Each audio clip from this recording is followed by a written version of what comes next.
4 years ago, Morocco shocked the world. They became the first African nation to reach a World Cup semi-final. Everybody called them underdogs. Everybody called them a fairy tale. But here's the thing. You can only surprise people once. Now, at the 2026 World Cup, Morocco have a different problem. The world knows exactly how good they are. And after their opening performance against Brazil, they might be even better than we thought. For years, African teams entered World Cups hoping to cause an upset. Morocco have moved beyond that. This team doesn't play like an underdog. They don't defend desperately. They don't rely on moments of chaos. They don't spend 90 minutes hanging on. Instead, they play football, real football, calm football. The kind of football usually associated with Spain, Germany, or Argentina. And that's what makes this Morocco side so dangerous. When the World Cup draw was made and Morocco landed in a group with Brazil, most people looked at Brazil first. It's Brazil. 5 World Cups. Endless talent. Global superstars. But when the game actually started, something strange happened. Morocco didn't look intimidated, not even slightly. They looked comfortable. They looked organized. And most importantly, they looked like they belonged. The match finished 1-1, but honestly, the score isn't the most impressive part. The impressive part was how Morocco played. Because against one of the biggest football nations on earth, they never looked overwhelmed.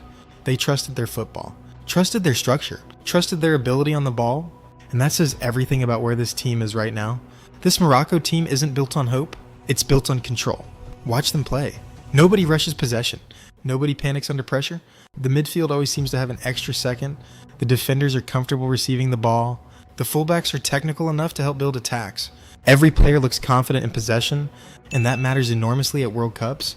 Because knockout football isn't usually won by the most exciting team, it's won by the calmest team. The team that stays composed when everybody else loses their head. Morocco have become that team. Then you look at the names. Yassine Bounou in goal, still one of the safest pairs of hands in international football. Achraf Hakimi, arguably the best right back in world football. A player capable of changing a game from almost anywhere on the pitch. Sofiane Amrabat, the heartbeat of the midfield. The player who gives Morocco balance whenever things get difficult. Then you add the technical quality throughout the squad. Players developed in elite European academies. Players competing in the Champions League. Players completely comfortable under pressure. This isn't a team with 1 or 2 stars. This is a genuine football team. Every player understands the system. Every player knows their role. And that's why Morocco are so difficult to break down. The most important thing about Morocco might not even be Morocco. It's what they represent. For nearly a century, African football was waiting for somebody to break through. Cameroon came close. Senegal came close. Ghana came painfully close. But Morocco finally smashed the barrier. And now they're doing something even bigger. They're proving it wasn't a one-time achievement. The semi-final wasn't luck. It wasn't magic. It wasn't a miracle run. It was the beginning. Because here they are again, at another World Cup, playing elite football, taking points off Brazil, looking completely comfortable on the biggest stage in the sport. And that's the question. Not whether they can reach the knockout rounds. Not whether they can upset a big nation. We've already seen them do that. The real question is this. Can Morocco win the World Cup? A few years ago, that would have sounded impossible.